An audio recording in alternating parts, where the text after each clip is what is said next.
ప్రభువైన యేసుక్రీస్తు నామములో మీ అందరికీ కూడా నా హృదయపూర్వకమైన వందనాలు శుభములు తెలియజేస్తున్నాను.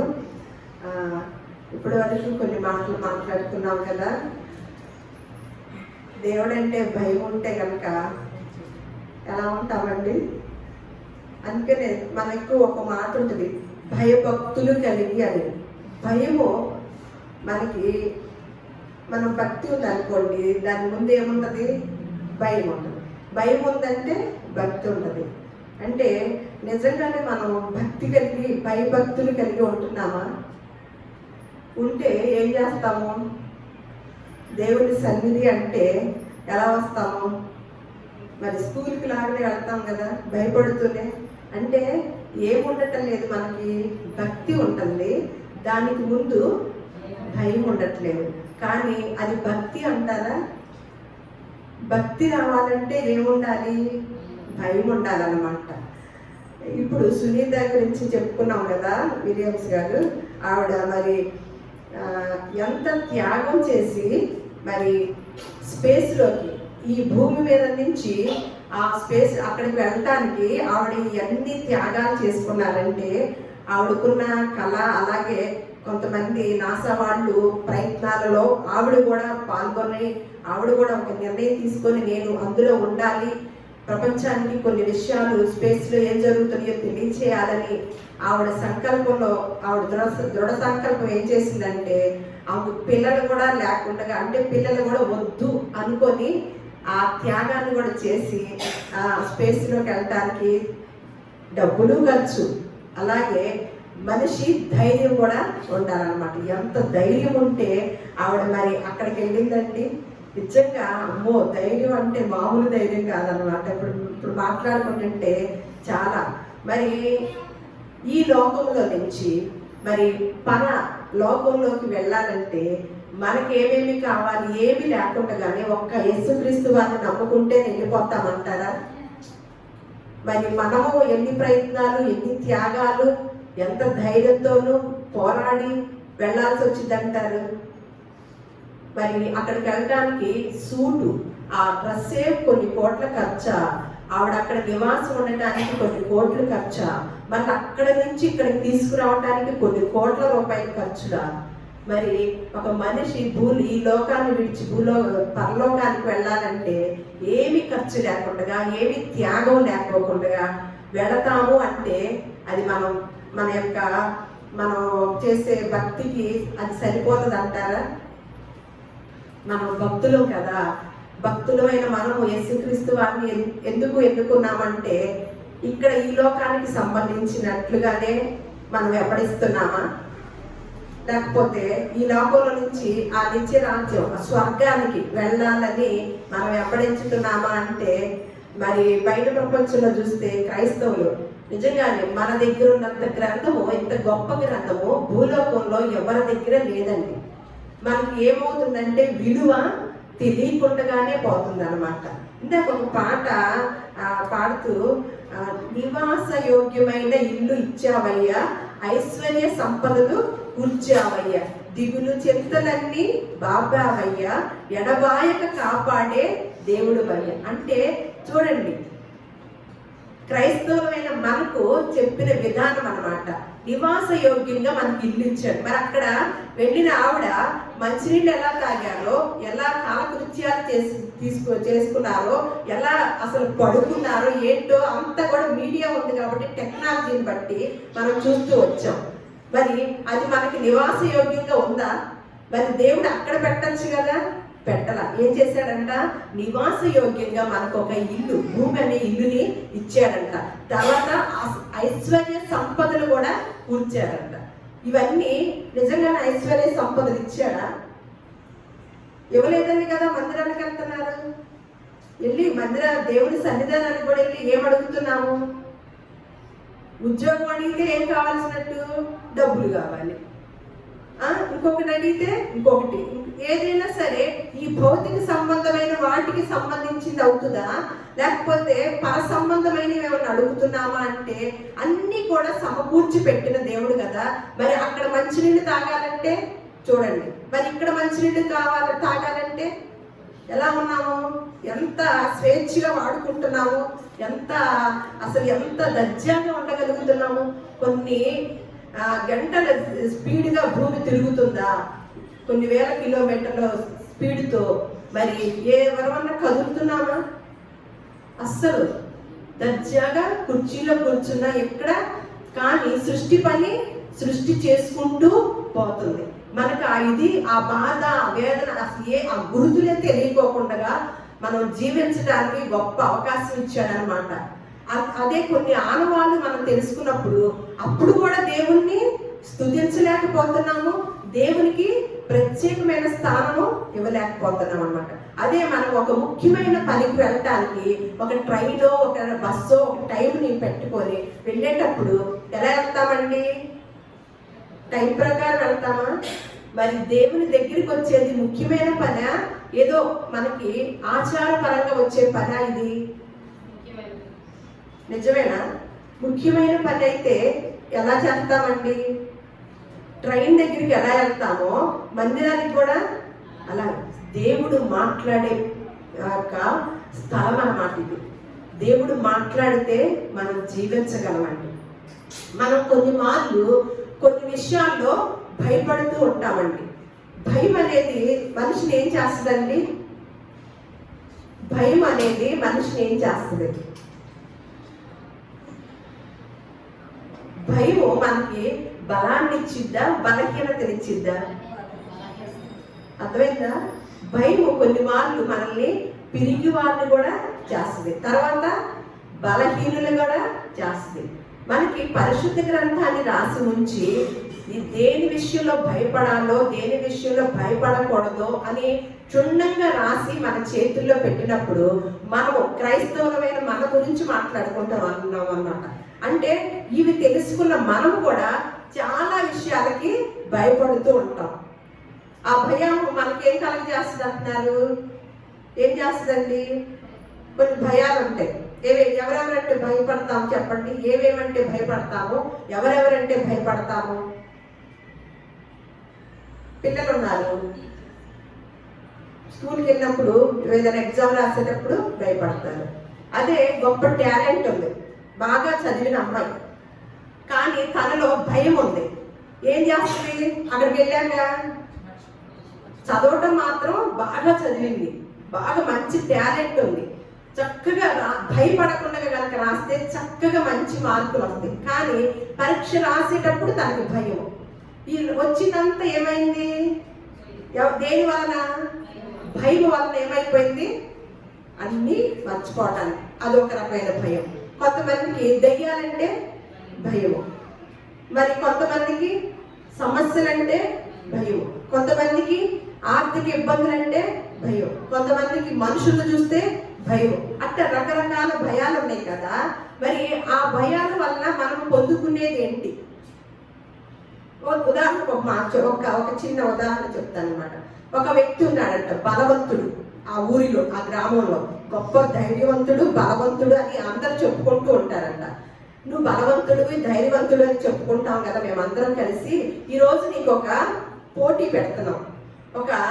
ఏమనంటే నువ్వు అర్ధరాత్రి శ్మశానానికి వెళ్ళి నువ్వు ఒక సమాధి మీద మేకు కొట్టి రావాలి ఒక్కడివి. అది నీవు ధైర్యవంతుడు అని, బలవంతుడు అని మేమందరం మరంతగా గుర్తించుతాము. ఇది ఒక పోటీ అని చెప్పేసి ఒక పందెం వేసుకున్నారనమాట. వాడు ఏం చేశాడు? ధైర్యవంతుడు అని పెద్ద ఇదై ఉంది కదా, తప్పకుండా నేను దీనిలో గెలుస్తాను, మీకు ఇబ్బంది ఏమి లేదని చెప్పేసి అర్ధరాత్రి మేకు తీసుకొని వెళ్ళాడంట.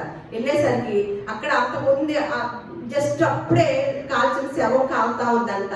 అలాగే కొన్ని పక్షులు అవన్నీ కొన్ని శబ్దాలు జరుగుతూ ఉంటాయి కదా, అవన్నీ చూస్తుంటే బాబో నేను ధైర్యవంతుడిని వచ్చాను ఇక్కడికి, అమ్మో ఏంటి సౌండ్లు వచ్చేస్తున్నాయి, అదిగో అక్కడ శవం కాలుతుంది, అమ్మో ఏంటి తొందరగా మేకు కొట్టేసి వెళ్ళిపోవాలని చెప్పేసి సమాధి మీద మేకు తొందరగా కొట్టేసి గమ్ముని తిరిగాడంట. తిరగగానే తన యొక్క లుంగి ఎవరో పట్టుకున్నారంట. బాబో ఏదో దెయ్యం పట్టుకుందని వెంటనే గుండె ఆగి చచ్చిపోయాడంట. తీరా తెల్లారి చూస్తే మేకు తన లుంగికి మేకు వేసుకొని కొట్టుకున్నాడంట. ఆ లుంగి ఏమైంది? మేకులో ఇరుక్కుపోయింది. ఎవరైనా వచ్చి పట్టుకున్నారా? లేదు. అంటే మన భయం ఎలా ఉంటుందంటే, మరి దేవుడు కూడా ఒకటి చెప్పాడు. నేను అందుకే చెప్పాను, భయం అనేది బయట ప్రపంచంలో ఇలా సమస్యలకైనా దేనికైనా సరే వేటి విషయంలో అయినా భయం అనేది మనకి బలహీనతని తెచ్చిపెట్టింది. అలాగే మనల్ని చచ్చిపోవడానికి కూడా కారణం అవుతుంది అనమాట. అందుకనే పిరికివారు అంటాం కదా. పిరికివారు ఎలాంటి వారు? కొంతమంది బైబిల్ గ్రంథంలో పిరికివారు అన్న దానికి అర్థాన్ని ఎలా ఇచ్చారంటే, బ్రతుక సాహసించలేని వారిని పిరికివారు అన్నమాట. అంటే కొన్ని సమస్యలకి కొంతమంది బ్రతకలేక దాని సమస్యల్ని సాల్వ్ చేసుకోలేక ఆ ధైర్యం లేక ఏం చేస్తారంటే ఆత్మహత్యలు చేసుకునే వారిని పిరికివారు అంటారు అనమాట. మనమేమనుకుంటామంటే, అటు దెయ్యం ఉందని రాత్రి పూట అటు వెళ్ళని వాళ్ళని పిరికివాళ్ళు అంటాం. ఆ పిరికితనం వేరు, దేవుడు చెప్పిన కోణం వేరనమాట. అలాగే దేవుడు భయపడడం అన్న దానిది వేరు, మనం భయపడేది కోణం వేరు. అందుకనే మనం ఏదైనా సరే పరిశుద్ధ గ్రంథంలో నుంచి సమాధానం తెలుసుకోవాలి. కాబట్టి యేసుక్రీస్తు వారు కాలంలో ఆయన ఎవరి గురించి భయపడమన్నారో, దేనికి భయపడకూడదని చెప్పారో ఒకసారి మనము లూకాసు వార్త 12వ అధ్యాయము 4వ వచనం చూద్దాం. లూకాసు వార్త 12వ అధ్యాయము 4వ వచనం. యేసుక్రీస్తు వారు చెప్తున్న మాట, నా స్నేహితులైన మీతో నేను చెప్పునదేమనగా, దేహమును చంపిన తరువాత మరేమీ చేయనేరని వారికి భయపడకుడి. ఎవరికి మీరు భయపడవలనో మీకు నేను తెలియచేయుదును. చంపిన తరువాత నరకములో పడద్రోయ శక్తి కలిగిన వానికే భయపడుడి, ఆయనకే భయపడుడి అని మీతో చెప్పుచున్నాను అని. అంటే మనం మనుషుల పట్ల, సమస్యల పట్ల, లేకపోతే దెయ్యాలని ఇవన్నీ కూడా భయపడుతున్నామంటే అవి ఏం చేస్తాయని? పాము అంటే భయం కదా. అలాగే కొన్ని క్రూర మృగాలంటే భయం వేస్తాయి. అవి ఏం చేస్తాయని భయపడ్డాము అంటే అవి ఏం చేస్తాయి? పాము వచ్చింది సరే, ఇక్కడ పాము ఏం చేస్తుందని మనల్ని కలుస్తుంది. కలిసాక ఏమవుతాము? చచ్చిపోతాం. అది కదా మన భయము. దానికి ఏం చేస్తాము? ఎంత భయపడతాము? పాము వస్తే చాలా భయపడతాం కదా. కానీ ఇక్కడ ఏమంటున్నారు ఈయన? మీతో చెప్పున్నదేమనగా, దేహమును చంపిన తరువాత మరేమీ చేయలేరని వారికి భయపడ. అంటే ఈ దేహాన్ని ఏమవుతుంది? పాము కలిసింది అనుకోండి, లేదు ఇంకొకటి భయం వేసి మన విధిలో పడిపోయి ఇప్పుడు కరోనా టైం ఉంది కదా. కరోనా టైంలో భయపడిన వారు ఎక్కువ చచ్చిపోయారా? భయపడని వారు చచ్చిపోయారా? ఎక్కువగా చాలా మంది ధనవంతులే చనిపోయారు తెలుసండి. నేను ఎప్పుడు బాగా ఆశ్చర్యం వేస్తాను అనమాట. యాచకులు చనిపోయినట్లుగా మనం వార్తల్లో వినలా. మరి వాళ్ళు రోడ్డు మీద ఉండి ఏం శానిటైజర్ వేసుకున్నారు, ఏం మాస్క్ పెట్టుకున్నారండి, ఎన్ని జాగ్రత్తలు తీసుకున్నారు. అంటే వారిలో ఏముంది? భయం అనేది లేదు. ఏంటి? ఉంటే ఉంటాము, పోతే పోతాము. అసలు వాళ్ళకి దాచుకోవడానికి ఏముండదు కదా. ఏ రోజు అన్నం ఆ రోజు అడుక్కోవటమే కదా. మరి అంటే వాళ్ళకి ఇంకా వేరే వాటి మీద, బంధాల మీద, కుటుంబాల మీద, వేటి మీద లేదు. కాబట్టి ఏముంటుంది అందులో? ఒక రకమైన దృఢ సంకల్పంతోనూ ధైర్యంతోనూ ఉండటం వలన కరోనాని జయించారనమాట. అదే ధనవంతులు ఏం చేశారంటే చాలా అసలు ముందు రాకముందే, కరోనా రాకముందే బోల్డ్ మందులు వాడేసి చచ్చిపోయిన వారు, లక్షల ఖర్చు పెట్టి చనిపోయిన వారు ఉన్నారు. ఏం లేదు, టీవీలో న్యూస్ వింటాము, మనం ఒక భయపడే మాట విన్నాం అనుకోండి, అక్కడ మనం చూడము, మన దగ్గర మన కళ్ళెత్తి ఏం జరగదు. కానీ న్యూస్ విన్నప్పుడు ఏం జరిగింది? మనకి ఎక్కడో ఏదో జరిగిందంట. ఏం చేస్తాము? వెంటనే అమ్మో బయటికి ట్రైన్ యాక్సిడెంట్ అయిందని మనకి న్యూస్ వచ్చింది. వెంటనే ఏం చేస్తాం? ఎప్పుడైనా ట్రైన్లో వెళ్ళేటప్పుడు ఏముంటుంది? ఏ గుర్తుకొస్తుంది? బాబోయ్ నిన్నే ట్రైన్ యాక్సిడెంట్ అయిందని విన్నాము, బాబోయ్ వాళ్ళ ట్రైన్లో వెళ్తున్నాం, ఏమన్నా ఇదేమో అంటే చూడండి, ఏమి లేదు, ఒక వింటాము, మన కళ్ళారు చూడము, ఆ మైండ్లోకి వెళ్ళిపోద్ది. మనకి వెంటనే ఏం కలిగింది? ఆ భయం అనేది. అంటే మనం పడే భయము మనల్ని ఏం చేస్తుంది? బలహీనలు చేస్తుంది అనమాట. మనల్ని బలంగా చేయటలేదు. మరి ఆ భయము మీరు పడవద్దు అని యేసుక్రీస్తు వారు చెప్తున్నారన్నమాట. అంటే ఇంతకన్నా ఏముంటుంది అంటే ఎంత భయపడినప్పటికీ మీరు ఈ దేహాన్ని విడిచి వెళ్ళిపోతారు అంతే. యేసు ప్రభు వారి దృష్టిలో ఎలా ఉంది? మీరు మీ దేహాన్ని చంపగలుగుతారు, ఏదైనా సరే ఎవరైనా సరే మీ దేహం వరకే చంపగలుగుతారు ఆఫ్టర్ అని అన్నట్టుగా యేసుక్రీస్తు వారు చెప్తున్నారు అన్నమాట. మనకెలా ఉంటది? బాబో ఈ దేహం ఎంత గొప్పది, ఈ దేహం ఎప్పుడు శాశ్వత కాలం ఇక్కడే పడి ఉంటది కాబట్టి ఎంత ప్రాకులాడాలో, ఎంత జాగ్రత్తగా చూసుకోవాలో అని మన ఆలోచన. కానీ ఇక్కడ యేసు ప్రభు వారు ఏం చెప్తున్నారు? అందుకనే కొన్ని వాక్యాలు తెలిసినాయి అనుకోండి, మనం ఏం చేస్తాము? భయపడతామా? దెయ్యం అంటే భయం అని మనం ఇందాక కథలో చెప్పుకున్నాం. ఆయనకేమైంది? దెయ్యం అంటే అమ్మో దెయ్యం వచ్చేసిందని చెప్పి వెంటనే ప్రాణాలనే పోగొట్టుకున్నాడు.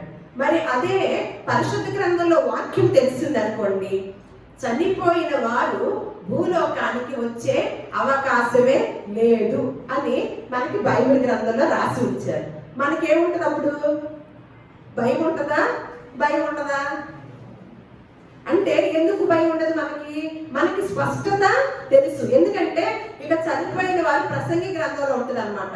ఇక భూలోకానికి వచ్చే పని లేదు, ప్రేమించరు, పగబెట్టుకోరు, భూమి మీద దేనికి కూడా వంతు అనేది వారికి లేదు. ఇది మనకి స్పష్టంగా తెలిసింది. ఇప్పుడు మనకి దెయ్యాలంటే భయమేనా?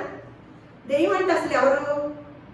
మనలో ఉన్న చెడ్డ లక్షణాలే కదా, అపవాది లక్షణాలే కదా, అపవాదే కదా అంటారు.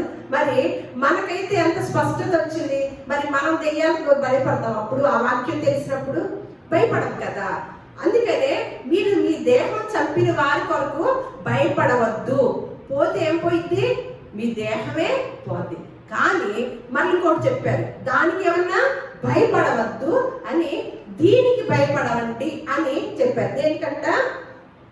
చంపిన తర్వాత నరకములో పడద్రోయ శక్తి కలిగిన వానికి భయపడండి. అంటే ఈ దేహం చచ్చిపోయిన ఈ దేహాన్ని చంపేసిన వారి కొరకు మీరు ఒకవేళ ఎవరైనా కొడతామన్నా, పొడుస్తామన్నా, కొన్ని మార్లు మనం చరిత్రలో చూసాం కదా పరిశుద్ధ గ్రంథంలో. దానియేలు ఉంటారు, అలాగే దానియేలు ఫ్రెండ్స్ ఉంటారు కదా, వారి బొమ్మకి మొక్కమని చెప్పినప్పుడు వారు ఏం చేశారు? మీరు చంపకపోయినా సరే, మీరు చంపినా సరే, మమ్మల్ని ఏమైనా చేసినా సరే మేము మాత్రము మొక్కం. మేము సేవించే దేవుడు జీవము కలిగిన దేవుడు, మమ్మల్ని రక్షించగలిగిన సమర్థుడు. ఒకవేళ రక్షించలేకపోయినప్పటికీ కూడా మీరు మొక్కమన్న దానికి, మీరు చేయమన్న పనిని మేము అస్సలు చేయము అని ఖండితంగా ఉన్న భక్తుల్ని చరిత్రని చూస్తున్నాం. అప్పుడు వెంటనే ఎవరు వచ్చి కాపాడారు? మరి దేవుని దూతలు వచ్చి కాపాడినయా? అంటే దేవుని కొరకు నిలబడినప్పుడు ఎవరు పట్టించుకుంటారండి? ఏం కలిగింది అప్పుడు? మనలో బలం కలిగిద్ది అనమాట. అప్పుడు భయపడినట్టు మనం చూసామా? అప్పుడు బలహీనత ఎందుకు వచ్చింది? రాదు కదా. ఏమొచ్చింది? వాళ్ళలో బలం వచ్చింది. బలం వచ్చేసరికి వెంటనే ఎవరు వచ్చి రక్షించారు? ఇదిగో నా బిడ్డ నేను చెప్పినట్లుగానే ధైర్యంతో నిలబడ్డాడు. దేహాన్ని చంపే వారి గురించి భయపడలేదు. చచ్చిపోయిన తర్వాత ఆత్మ నరకానికి తీసుకెళ్లే వారి గురించే భయపడి భూలోకంలో జీవించాడు నా బిడ్డ అని వెంటనే దేవదూతలు వచ్చి కాపాడగలుగుతాయి అన్నమాట.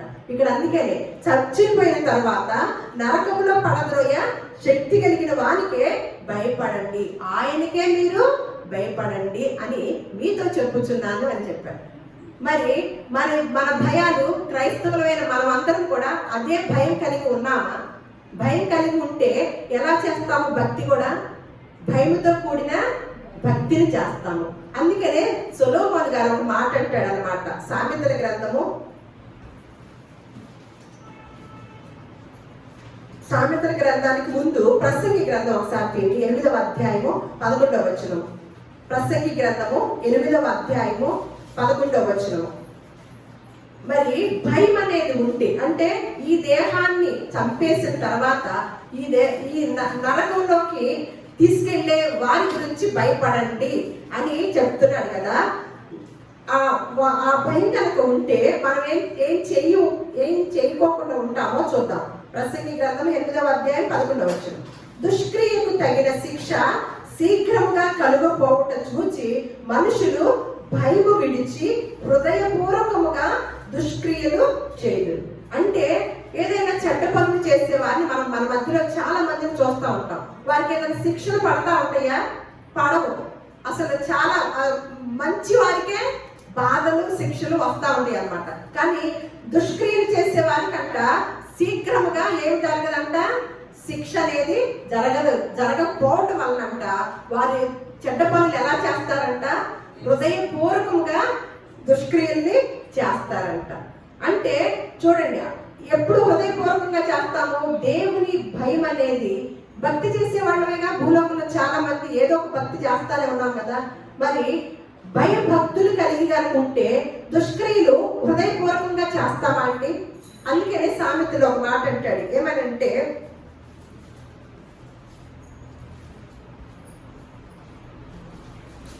సామెతల గ్రంథము 28వ అధ్యాయము 14వ వచనం. సామెతల గ్రంథము 28వ అధ్యాయము 14వ వచనం. నిత్యము భయము కలిగి ప్రవర్తించువాడు ధన్యుడు. చూడండి ఎలా ఉండాలంటండి మనము. అక్కడ ఏమన్నా దానికి ఏమన్నా భయపడద్దు అన్నాడు. మీ దేహాన్ని చంపే వారి కోసం ఏమన్నా భయపడద్దు అన్నాడు. ఇక్కడ ఏమంటున్నాడు? నిత్యము భయం కలిగి ప్రవర్తించువాడు ధన్యుడు అని చెప్తున్నాడు అనమాట. అంటే నిత్యము ఎవరి యందు భయం కలిగి ఉండాలండి? మనము దేవుని యందు భయం కలిగి ఉంటే మనం ఎలాంటి వాళ్ళంట? ధన్యులు అంట. మళ్ళా ఇంకొక మాట, సామెతల గ్రంథము 14వ అధ్యాయము 26వ వచనము. సామెతల గ్రంథము 14వ అధ్యాయము 26వ వచనం. యెహోవా యందు భయభక్తులు కలిగి ఉండుట బహుధైర్యమును పుట్టించునంట. మనకి పిరికి వాళ్ళు ఉంటారు చాలా మంది కుటుంబాల్లో. కొన్ని సమస్యలకి తల్లడిల్లిపోతూ ఉంటారు కదా. మరి వారికి బహుధైర్యం కలగాలంటే ఏం కలిగి ఉండాలంటండి? యెహోవా యందు భయభక్తులు కలిగి ఉండుట మనకేం కలిగించిందంట? బలహీనమా బలమా? బహుధైర్యాన్ని కలిగించిందంట, పుట్టించునంట. ఆ తర్వాత అట్టి వారి పిల్లలకి ఆశ్రయ స్థానం కూడా కాదంట. మనము దేవుని యందు భయభక్తులు కలిగి ఉండటం వలన మనకి బహుధైర్యం పుట్టించడమే కాకుండా మన పిల్లలకు కూడా ఏమవుతుందంట? ఏం కల్పించిన వారం అవుతాము? ఆశ్రయ స్థానాన్ని కల్పించిన వారము అవుతామని చెప్తున్నాడు ఇక్కడ. అలాగే సామెతల గ్రంథము 19వ అధ్యాయము 23వ వచనంలో కూడా, సామెతల గ్రంథము 19:23, యెహోవా యందు భయభక్తులు కలిగి ఉండుట జీవ సాధనము, అది కలిగిన వాడు తృప్తుడై అపాయము లేకుండా బ్రతుకును. చూడండి, యెహోవా యందు భయభక్తులు కలిగి ఉండుట ఏంటంట? జీవ సాధనము. అట్టి వాడంట అది కలిగిన వాడు తృప్తి కలిగి ఏ అపాయం లేకుండా జీవించుతాడంట. మరి ఈ భయం ఉందనుకోండి, ఇవన్నీ మన బెనిఫిట్లు కదా. మరి మనకి ఈ భయం కనుక, దేవుని యొక్క భయం కనుక ఉంటే దేని గురించి అని ఆలోచిస్తామా? కానీ ఎక్కువగా దేనికి ఎలా ఆలోచిస్తూ ఉంటామండి మనం? బాధలు ఎక్కువ పడుతున్నామా? అంటే ఏమేమిటి? ఏమి తిరుగుదామా, ఏమి త్రాగుదామా, ఏమి ధరించుకుందామా, ఏమి కొందామా, ఏమి తిందామా, ఇవే కదా. ఏమి తాగుదామా, ఇవన్నీ కూడా ఎప్పుడు వస్తాయండి? మనం చేసే భక్తి ముందు భయం ఉన్నప్పుడు మనకి ఇవన్నీ వస్తాయా? రావు.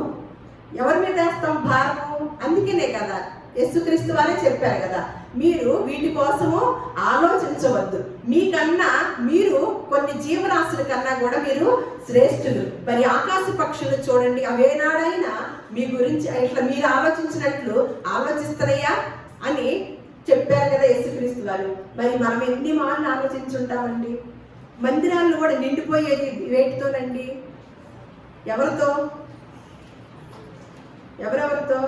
దెయ్యాలు పట్టిన వాళ్ళతోనూ, అవసరాలు ఉన్న వారితోనూ మందిరాలన్నీ నిండిపోతాయి కదా. కానీ మన దగ్గర రాసున్న పరిశుద్ధ గ్రంథంలో ఇంత స్పష్టంగా రాసి ఉంచితే, ఇప్పుడున్న మనం క్రైస్తవులైన మనము దేనికోసం ఎక్కువ ఆలోచిస్తూ మందిరాలకు వెళ్తున్నామండి? ఇది దేవుడు మాట్లాడితే వినే ప్రదేశం అన్నమాట, స్థలము. దేవుడు మాట్లాడితే మనం ఏమవుతామంట? బ్రతుకుతాం. దేవుని మాట మనల్ని జీవింపచేస్తుంది, బహుధైర్యాన్ని పుట్టించింది, వినుట వల్ల విశ్వాసం కలుగుద్ది అనే మాటలతో తీసుకొని మనం బయట ప్రపంచంలోకి వెళ్ళి ఎలా చూపిస్తామని ఇందాక మాట్లాడుకున్నాం కదా. మన భక్తి విధానాన్ని ఇక్కడ నేర్చుకొని బయట వెళ్ళి ఏం చూపిస్తామండి? క్రియల ద్వారా చూపించడం ద్వారా మనము భయభక్తులు కలిగిన వారముగా అనుకుంటాం అన్నమాట. మరి మనకి ఉల్లిపాయలు దొరకవు 1 నెల రోజుల పాటు అని అన్నారనుకోండి, అంటే చిన్నదే చెప్తున్నా, 1 నెల వరకు దొరుకుతుంది, ఆ తర్వాత నుంచి దొరకవు అన్నారనుకోండి, ఏం చేస్తారు? ఏం చేస్తారు? భరత్ ఏం చేస్తారు అమ్మా? ఎక్కువగా కొని పెట్టుకుంటారా? ఒకసారి ఆమోస్ గ్రంథం ఏంటి?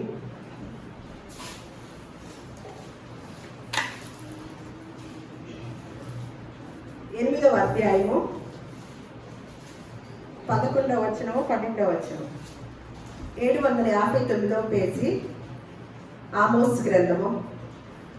రాబోవు దినములందు దేశములో నేను క్షామము పుట్టింతును, అది అన్నపానము లేకపోవడం చేత కలుగు క్షామము కాక యెహోవా మాటలు వినకపోవటం వలన కలుగు క్షామముగా ఉండును. ఇదే యెహోవా వాక్కు. ఏంటంటండి? ఏం కలుగు వస్తుందంట రాబో దినాల్లో? ఉల్లిపాయలు లేకపోతే ఏమన్నా ఏం చేస్తామన్నారు? దొరకపోతే ఎన్ని పెట్టుకుంటామంటారు? స్టాక్ పెట్టుకుంటారు. నేను చాలా మంది చూశాను అనమాట. ఒక్కొక్కళ్ళు తెలిసిన వాళ్ళు ఉన్నారు, అస్సలు కరువు వస్తుంది ఈ వస్తువు అని అంటే వాళ్ళ ఇంట్లో తకామని స్టాక్ ఉంటుంది, అసలు ముందుగా వాళ్ళ ఇంట్లోనే ఉంటుంది. నేను ఒక ఫ్యామిలీని చూశాను అనమాట, నాకు భలే ఆశ్చర్యం వేస్తూ ఉంటుంది. కానీ ఎన్నో సంవత్సరాలైతే దేవుణ్ణి ఎరిగి ఒక్క మాట కూడా పరిశుద్ధ గ్రంథంలో నుంచి తెలియదు, ఒక్క మాట కూడా పరిశుద్ధ గ్రంథంలో ఏమి ఉందో తిన్నగా అసలు తెలియదు. కానీ ఏదైనా ఇది దొరకదు ఈ వస్తువు అంటే ఫ్రిడ్జ్ నింపేస్తారు, మంచాల కింద నింపేస్తారు, కబోర్డులో నింపేస్తారు. అసలు ఆ ఇంట్లోనే చూస్తాను ఎక్కువ. నాకు అదే ఆశ్చర్యం వేసింది అనమాట. ఇప్పుడు చూడండి, రాబో దినాల్లో అన్నపానము లేక కాదంటే కరువు క్షామము. ఏమంటండి? దేవుని మాట కరువయ్యే రోజు వచ్చిందంట. మరి అప్పుడు ఎంత స్టాక్ పెట్టుకోవాలండి? ఏం చేయాలి అప్పుడు? ఎక్కడ పెట్టుకోవాలి? ఇది పాత నిబంధన కదా, తర్వాత క్రొత్త నిబంధన రాశారు.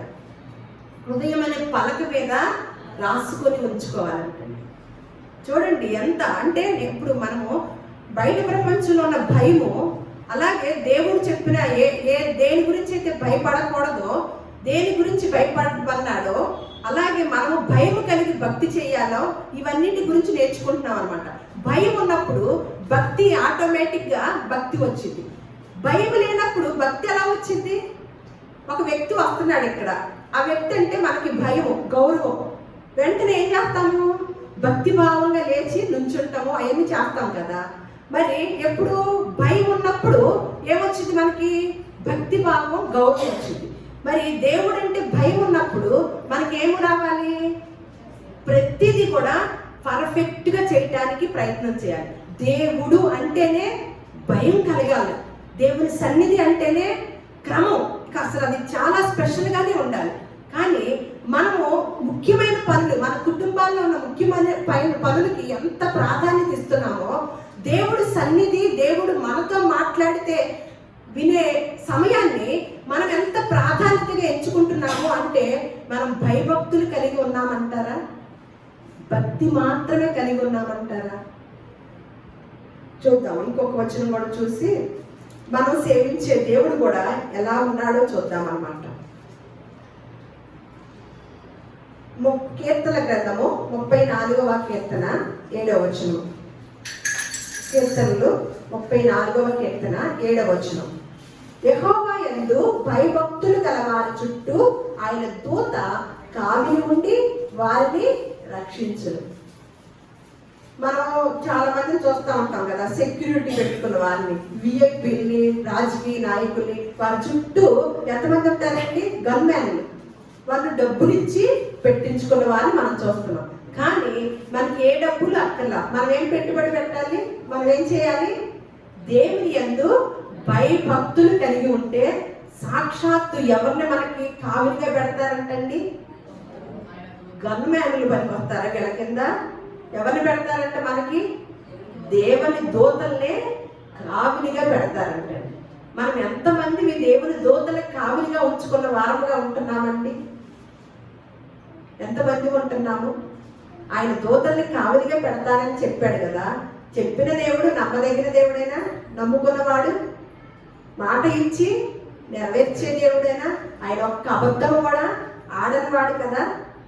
మరి మనం ఎన్ని మార్లు ఈ వాగ్దానాన్ని స్వతంత్రించుకోవడానికి ప్రయత్నం చేస్తున్నామండి? సరికదా. మనం సేవించే దేవుడు కూడా, మన మార్గదర్శకుడు కూడా భూలోకంలో ఉండగా ఆయన కూడా ఎలా ఉన్నాడో ఒకసారి హెబ్రీయులకు రాసిన పత్రిక 5వ అధ్యాయం 7వ వచనం చూద్దాం. మనకెప్పుడు కూడా మన దేవుడు ఏదైతే చేసి చూపించాడో దాన్నే చెప్పిన దేవుడు అన్నమాట. ఇంత గొప్ప దేవుడు, ఇంత గొప్ప విశిష్టమైన గ్రంథము మన చేతుల్లో మాత్రమే ఉంది.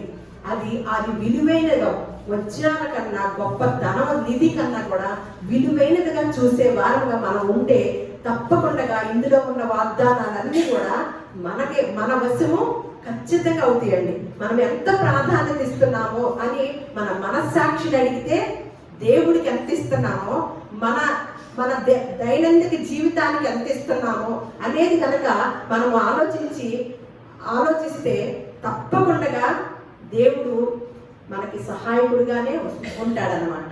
ఇందాక అన్నారు కదా, మందిరానికి వచ్చిన వారికి దీవెనలు, రాని వారికి కూడా దీవెనలు అంట. స్పేస్లోకి మనం కూడా వెళ్ళామా? సునీత ఎంసీగా వెళ్ళారా? ఇప్పుడు స్పేస్లోకి మేము కూడా వెళ్తామా? కష్టపడకుండా ఆవులాగా చేయకుండా వెళ్ళకుండా కుదిరి ఆవులాగా వెళ్తేనే కదా వెళ్ళినట్టు. మరి దేవుని సన్నిధికి రాని వారికి ఎలా దీవెనలు వస్తాయండి? ఖచ్చితంగా రావు. సమాజముగా కూడుట మీరు కొందరు మానుకున్నట్లుగా మీరు మానకూడదు. ఎందుకంటే మీ దేవుడు వాగ్దానం చేసిన దేవుడు నమ్మదగిన దేవుడు. ఏ వాగ్దానం వచ్చిందో, ఏమి మాట్లాడతాడో మీతో సమాజంగా కూడి ఉన్నప్పుడు, ఎక్కడ 2-3 నా నామములో కూర్చొని ఉంటారో అక్కడ నా సన్నిధి ఉంటది అని తెలియజేశాడు అన్నమాట.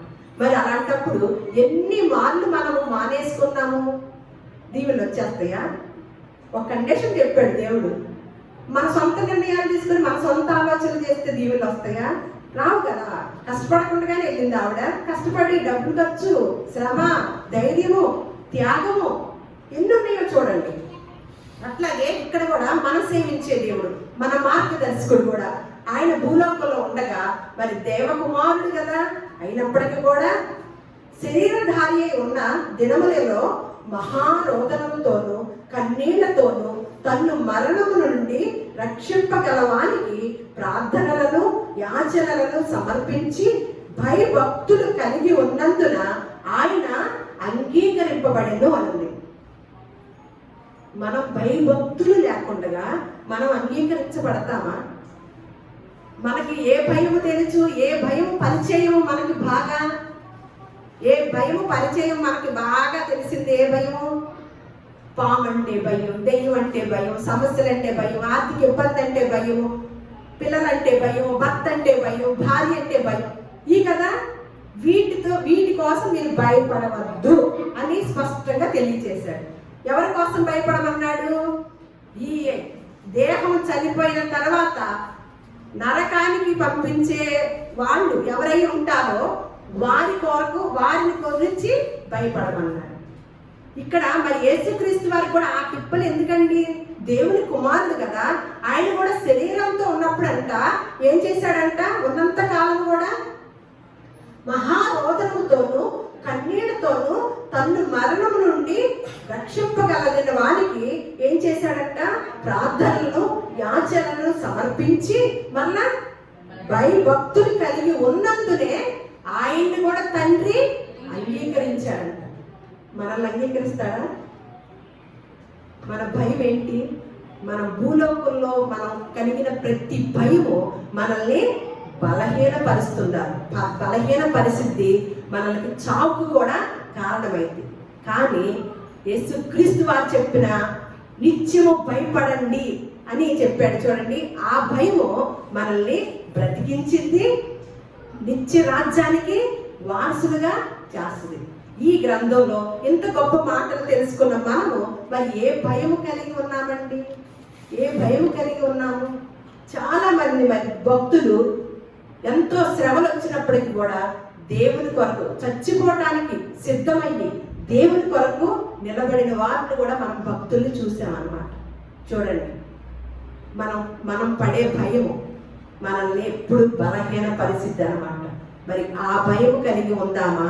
మనల్ని బలాన్నిచ్చే యెహోవా యందు భయభక్తులు కలిగి ఉండుట బహుధైర్యమును పుట్టించింది.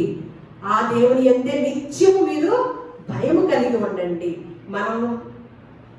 మనం సేవించే దేవుడు కూడా శరీరధారిగా ఉన్నప్పుడు అలాంటి భయభక్తులు కలిగే తండ్రి చేత అంగీకరింపబడిన వాడై ఉన్నాడని మనకి లేఖనాలు సెలవిస్తున్నాయి, చరిత్ర తెలియజేస్తుంది అన్నమాట. మనం కలిగి ఉండే భయం, ఈ భయం అంటే ఏం చేస్తుందంటే దాన్ని ఎంత తేలికగా చెప్పాడో చూడండి యేసుక్రీస్తు వారు. మీ దేహాన్ని మాత్రమే చంపింది, మరి ఏమీ వారు చేయలేరు, ఏం చేయలేరు. కానీ దేహాన్ని మాత్రం మనకేంటి బాబు ప్రాముఖ్యమైనది ఆ దేహమే అని దానికోసము ప్రాకులాడుతూ దేని కొరకైతే భయపడవద్దన్నాడు దేవుడు, దానికోసమే భయపడుతూ మన జీవితాన్ని అంతటిని కూడా ఎంత దారుణంగా చేసుకుంటున్నామో, సంతోషం అనేది లేకుండా. అందుకనే ఆనందించుడి, మరలా చెప్తున్నాను ఆనందించుడి. మీ చింత ఏదైనా ఉంటే దేవుని మీద వేయమన్నాడు, మీరు చింతించద్దన్నాడు. చింత వల్ల మనము ఎత్తు మూరుడు ఎక్కువ చేసుకోలేము. మన భయం వలన మన సమస్యను పరిష్కరించుకోలేము, సరికదా? మనము బలహీనులు అయిపోతాము, అలాగే చనిపోవటానికి కూడా కారణమవుతుంది అన్నమాట. అందుకనే ప్రకటన గ్రంథంలో ఉంటుంది, పిరికి వారును అవిశ్వాసులను అసహ్యులను 8వ అధ్యాయం 11వ వచనంలో నరహంతకులను వ్యభిచారులను మాంత్రికులను విగ్రహారాధికులను అబద్ధికులందరూ అగ్ని గంధకములతో మండు గుండములో పాలు పొందుదు. ఇది 2వ మరణం. ఫస్ట్ పెట్టారండి పిరికివారు అని. అంటే ఎవరు?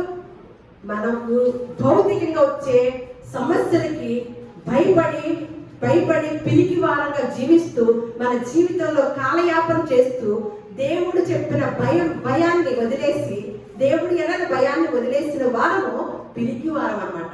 వారు ఏమవుతారంట? 2వ మరణాన్ని కూడా, మొదటి మరణానితో పాటు 2వ మరణాన్ని కూడా పొందుకుంటారంట. ఆ 2వ మరణం నుంచి మనం తప్పించుకోవాలంటే శరీరధారిగా ఉన్నప్పుడు యేసుక్రీస్తు వారు ఏం చేశారంట? ప్రార్థనతోనూ మహారోదనతోనూ యాచన చేసి భయభక్తులు, దేవుని యందు భయభక్తులు కలిగి తండ్రి చేత అంగీకరింపబడిన వాడై ఉన్నాడు అని తెలియజేశారన్నమాట. అందుకనే ఆయన చెప్తున్నమాట, మీరు ఈ దేహాన్ని చంపిన వారి గురించి భయపడవద్దు. దేహం చంపిన తర్వాత మిమ్మల్ని ఏమి చేయలేరే, వారి గురించి అసలు భయపడవద్దు. దేహాన్ని చంపిన తర్వాత ఈ యొక్క ఆత్మ నరకానికి వెళ్ళితే అక్కడికి వెళ్ళకోకుండా ఉండటానికి ఆ దేవుని గురించి భయపడి ఉండండి అని తెలియజేశారనమాట. మనకొచ్చే భయము మనం బలాన్ని పొందుకోగలుగుతున్నామా? మనకొచ్చే భయం ద్వారా బలహీనులం అయిపోతున్నామా అనేది మనం ప్రశ్నించుకుందాము. ఒక పాట ఉంటుంది అన్నమాట, నాకు ఈ పాట పాడాలనిపించింది. నాకు గాయకురాలు కాదు కానీ పాడాలనిపించింది. భయము చెందకు భక్తుడా, ఈ మాయలోక మహిమాలు చూచినప్పుడు.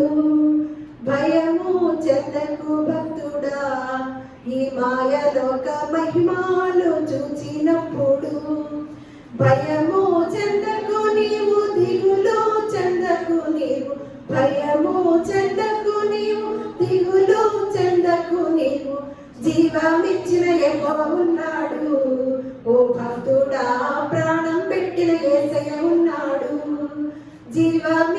యెహోవా ఉన్నాడు. ఓ భక్తుడా, ప్రాణం పెట్టిన యేసయ్య ఉన్నాడు. బబులోను దేశమందున ఆ భక్తులు ముగ్గురు బొమ్మకు మ్రొక్కనందున. బబులోను దేశమందున ఆ భక్తులు ముగ్గురు బొమ్మకు మ్రొక్కనందున. పట్టి బంధించి రాజు అగ్నిలో పడవేయ, పట్టి బంధించి రాజు అగ్నిలో పడవేయ, నాలుగవ వాడుగా ఉండలేదా? ఓ భక్తుడా, రాజు రమ్మని పిలవలేదా? నాలుగవ వాడుగా ఉండలేదా? ఓ భక్తుడా, రాజు రమ్మని పిలవలేదా? భయము చెందకు నీవు, దిగులు చెందకు నీవు, భయము చెందకు నీవు, దిగులు చెందకు నీవు, జీవమిచ్చిన యెహోవా ఉన్నాడు. ఓ భక్తుడా, ప్రాణం పెట్టిన యేసయ్య ఉన్నాడు. దేవుని వాక్యము చెప్పుచుండగా ఆ పౌలు సీలను రాజు నాకప్పగించిరి. పట్టి బంధించి రాజు చెరసాలో పడవేయ, పట్టి బంధించి రాజు చెరసాలో పడవేయ, పాటలతో ప్రార్థించగా ఓ భక్తుడా, చెరసాల రద్దలాయేగా. పాటలతో ప్రార్థించగా ఓ భక్తుడా, చెరసాల రద్దలాయేగా. భయము చెందకు నీవు, దిగులు చెందకు నీవు, భయము చెందకు నీవు, దిగులు చెందకు నీవు, జీవమిచ్చిన యెహోవా ఉన్నాడు. ఓ భక్తుడా, ప్రాణం పెట్టిన యేసయ్య ఉన్నాడు. భయము చెందకు భక్తుడా, ఈ మాయలోక మహిమాలు చూచినప్పుడు. అవును కదా, ఈ మాయలోకంలో ఉన్న ఈ విషయాలన్నీ, అవసరతలన్నీ చూసినప్పుడు మనకి వారలా ఉన్నారు, మనం ఇలా ఉన్నాము, అలా కృంగిపోతూ భయం అనేది మనల్ని ఆవరించింది అనమాట. ఆ భయము మనకి చివరికి ఎక్కడ దాకా తీసుకెళ్ళిద్దంటే నరకానికి తీసుకెళ్ళిద్ది అనమాట. కానీ దేవుని యందు నిత్యము భయము భక్తులు కలిగి ఉంటే కనుక ఆ చివరికి మనల్ని స్వర్గానికి తీసుకెళ్లే భక్తిగా, భయంగా ఉంటది అనమాట. దేవుని మాటల్ని మన హృదయాల్లో ఫలింపచేయును గాక. దేవుడు మిమ్మల్ని అందరినీ కూడా దీవించును గాక.